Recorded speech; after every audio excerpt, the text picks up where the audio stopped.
Welcome to my channel দেবচি education. আজ আমি আপনাদের সাথে ডিসকাস করব পোয়েট উইলিয়াম ওয়ার্ডসওয়ার্থের লেখা একটি বিখ্যাত কবিতা composed upon Westminster Bridge. Poet William Wordsworth ছিলেন রোমান্টিক এজের একজন বিখ্যাত কবি।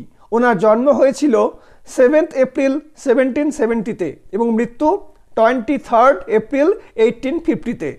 উইলিয়াম ওয়ার্ডসওয়ার্থ ব্রিটেনের পোয়েট লরিয়েটও ছিলেন। Poet S T. কোলরিজের সাথে মিলে তিনি একটি ফেমাস পোয়েট্রি কালেকশন লেখেন যার নাম হচ্ছে লিরিক্যাল ব্যালাডস। আমাদের আজকের আলোচ্য কম্পোজড আপন ওয়েস্টমিনস্টার ব্রিজ পোয়েমটি লেখা হয়েছিল 3 সেপ্টেম্বর 1802-তে এবং পোয়েমটি প্রথম পাবলিশ হয় 1807-এ পোয়েমস ইন 2 ভলিউমে। পোয়েমটি হচ্ছে একটি পেট্রাকান সনেট, মোট 14 লাইনে লেখা, যা অক্টেভ অর্থাৎ 8 লাইন ও সেস্টেড অর্থাৎ 6 লাইনের এই দুটি স্ট্যান্ডাতে বিভক্ত। The main theme of the poem is man versus nature and amazement. এবার কবিতার টাইটেলটার দিকে নজর দিলে আমরা দেখতে পাবো composed upon Westminster bridge. Composed যার অর্থ হলো লেখা বা রচনা করা, আপন ওয়েস্টমিনস্টার ব্রিজ অর্থাৎ ওয়েস্টমিনস্টার নামক একটা সেতুর ওপর। ইংল্যান্ডের লন্ডন শহরের টেমস নদীর ওপর অবস্থিত এই ওয়েস্টমিনস্টার ব্রিজ। কোনো একদিন খুব সকালে ভোরের দিকে পোয়েট উইলিয়াম ওয়ার্ডসওয়ার্থ এবং তার বোন সিস্টার ডরোথি উইলিয়াম ঘোড়ার গাড়ি করে ইংল্যান্ড থেকে ফ্রান্স যাচ্ছিলেন। ফ্রান্স যাবার পথে যখন তাদের গাড়িটি ওই ওয়েস্টমিনস্টার ব্রিজের ওপর দিয়ে যাচ্ছিল, পোয়েট তখন সেখান দিয়ে দূরে অবস্থিত তার প্রিয় লন্ডন শহরটিকে প্রত্যক্ষ করেন। আর সেই ভোরবেলায় লন্ডন শহরের অপরূপ দৃশ্য কবিকে আপ্লুত ও মোহিত করে দেয়। আর এই কবিতাটি ওখানে বসে বসেই তিনি লিখতে শুরু করে দেন। আর তাই এই কারণেই কবিতাটার টাইটেল হচ্ছে কম্পোজড আপন ওয়েস্টমিনস্টার ব্রিজ। তাই এই পুরো কবিতার মধ্য দিয়ে আমরা লন্ডন শহরের কিছু অপরূপ দৃশ্যের বর্ণনা পাবো। তাহলে এবার পোয়েমটার টেক্সটে আসা যাক, যার লাইন বাই লাইন এক্সপ্লেনের মাধ্যমে পুরো বিষয়টা ক্লিয়ার করার চেষ্টা করব। Earth has not anything to show more fair. Earth অর্থাৎ পৃথিবী, হ্যাজ নট এনিথিং আর কিছু নেই, টু শো দেখাতে, মোর ফেয়ার এর থেকে সুন্দর।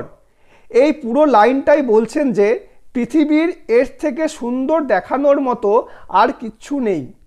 আমরা আগেই জানতে পেরেছি যে পোয়েট তার প্রাণের প্রিয় শহর লন্ডন শহরকে দূর থেকে ওয়েস্টমিনস্টার ব্রিজ থেকে লক্ষ্য করছেন এবং ঘোড়ার গাড়িতে বসেই প্রত্যক্ষ করছেন। আর সেই লন্ডন সিটিকেই উদ্দেশ্য করে বলছেন যে লন্ডন শহর এতটাই সুন্দর যে পৃথিবীর এর থেকে বেশি সুন্দর দেখানোর মতো আর কিচ্ছু নেই। Dull would he be of soul who could pass by a sight so touching in its majesty. ডাল অর্থাৎ নিস্তেজ বা বোকা বা আনরোমান্টিকই হবে।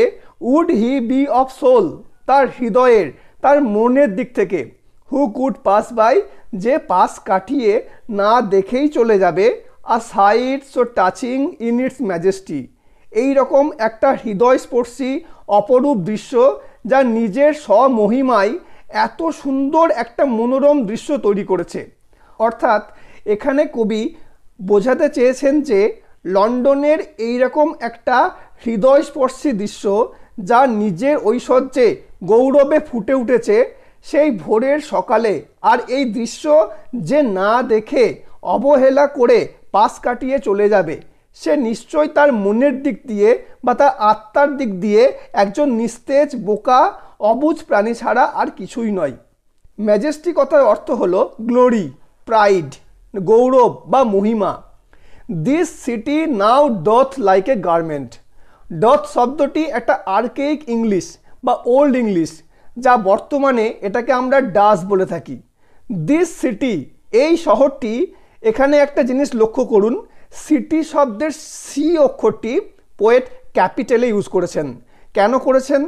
কারণ পোয়েটের কাছে লন্ডন সিটি হচ্ছে অন্যান্য সিটির থেকে অনেকটাই আলাদা। লন্ডন হচ্ছে তার কাছে সবচেয়ে প্রিয় শহর, অপরূপ ও প্রাণীর শহর। তাই সেটাকে আলাদাভাবে বোঝানোর জন্যই পোয়েট এমনটা করেছেন। আর তাই তিনি বলছেন এই শহরটির সৌন্দর্যতা দেখে মনে হচ্ছে ঠিক যেন একটা গার্মেন্ট পরে রয়েছে, অর্থাৎ একটা পোশাক পরে রয়েছে। গার্মেন্ট কথার অর্থ হলো পোশাক। তো কি পোশাক পরে আছে? Wear the beauty of the morning, সকালের খুব ভোরের সেই অপরূপ সৌন্দর্যতাময় পোশাক। আর তা যেন শহরটি পরে রয়েছে। ওয়ের মানে হচ্ছে পরিধান করা। Silent bare ships towers domes theatres and temples lie. Silent অর্থাৎ শান্ত নিঝুম, বেয়ার অর্থাৎ উন্মুক্ত খোলা সেই শিপস জাহাজগুলো, টাওয়ার উঁচু সেই চূড়া দুর্গ উঁচু অট্টালিকা, ডোমস বড় বড় প্রাসাদ, থিয়েটার নাট্যশালা এবং টেম্পলস মন্দিরগুলো লাই অর্থাৎ শুয়ে আছে। সেই ভোরের শান্ত পরিবেশে যেন সব ঘুমিয়ে আছে। কোথায় শুয়ে আছে? আপন আনটু the fields and to the sky, খোলা উন্মুক্ত মাঠে খোলা আকাশের নিচে। যেহেতু পোয়েট উইলিয়াম ওয়ার্ডসওয়ার্থ অনেকটা দূর থেকে লন্ডন সিটিকে প্রত্যক্ষ করছেন, তাই তিনি সেই ব্রিজ থেকে শহরের যেগুলো চোখে পড়ার মতো জায়গা যেমন শিপস টাওয়ার্স ডোমস টেম্পলস ও থিয়েটারগুলোকে দেখছেন, এবং এগুলো যেন খোলা উন্মুক্ত মাঠে আকাশের নিচে ঘুমিয়ে আছে।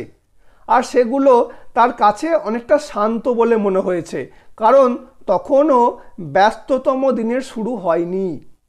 আর এগুলো নিয়ে পোয়েট আরও বলছেন all bright and glittering in the smokeless air, অর্থাৎ ওই সব শিপস ডোমস টেম্পলস ইত্যাদিগুলো ব্রাইট অ্যান্ড গ্লিটারিং উজ্জ্বল ও চকচক করছে।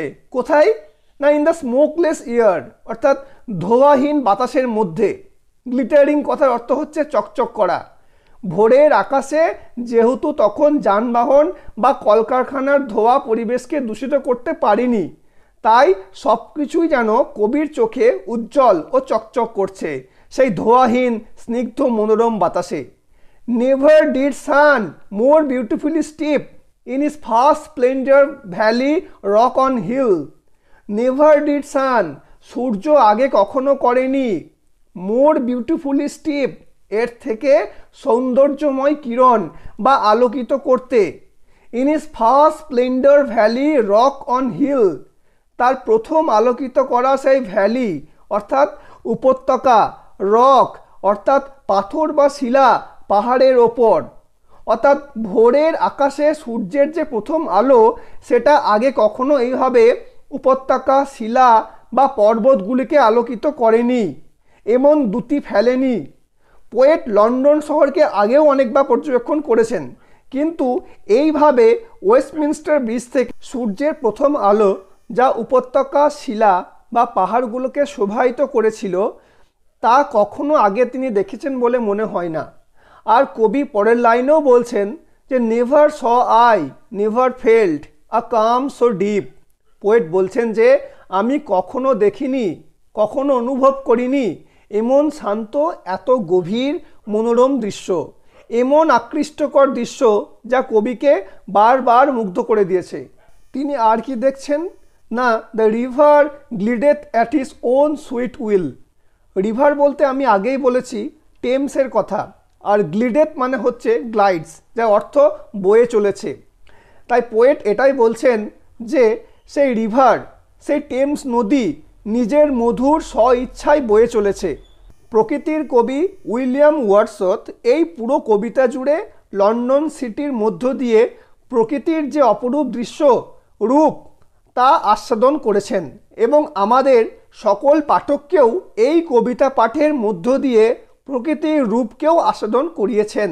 তাই কবি কবিতার শেষ দুই লাইনে গড অর্থাৎ ভগবানকে উদ্দেশ্য করে বলছেন dear God the very houses seem asleep. হে প্রভু, হে ঈশ্বর, এই যে অপরূপ দৃশ্য আমাকে দেখার সুযোগ করে দিয়েছ তার জন্যই কবি অর্থাৎ সর্বশক্তিমান ঈশ্বরের কাছে চির কৃতজ্ঞতা প্রকাশ করে ডিয়ার গড বলে উল্লেখ করেছেন বা ডিয়ার গড বলে সম্বোধন করেছেন। আর ভেরি বলতে এখানে দূরে বোঝানো হয়েছে। তিনি বোঝাতে চেয়েছেন যে ভেরি অর্থাৎ ফার। তো সেই দূরের বাড়িগুলো দেখে মনে হচ্ছে সেই ভোরে গভীর ঘুমে আচ্ছন্ন হয়ে আছে। স্লিপ মানে হচ্ছে ঘুমানো, কিন্তু অ্যাসলিপ অর্থাৎ যেন অনেকক্ষণ ধরে ঘুমিয়ে আছে। And all that mighty heart is lying still, এবং সেই বিশাল হৃদয়ের সেই উদার মন যেন এখনো শুয়ে আছে। এখানে কার মাইটি হার্টের কথা বলা হয়েছে? না, লন্ডন শহরের মাইটি হার্টের কথাই বলা হয়েছে। পোয়েট লন্ডন সিটিকে পার্সোনিফাই করে জীবন্ত মানুষের মতো সমস্ত গুণাবলী দিয়ে সেই লন্ডন শহরের বিশাল উদার হৃদয়ের কথা তুলে ধরেছেন। সেই অপরূপ সৌন্দর্যে ভরা ভোরের কোলাহল, দোয়াহীন মুক্ত সেই লন্ডন সিটি তার মস্ত হৃদয় নিয়ে যেন এখনো শায়িত হয়ে আছে, শুয়ে আছে। আর এখানেই কবিতাটি শেষ হচ্ছে। সকলকে অসংখ্য ধন্যবাদ জানাই। Thanks for watching.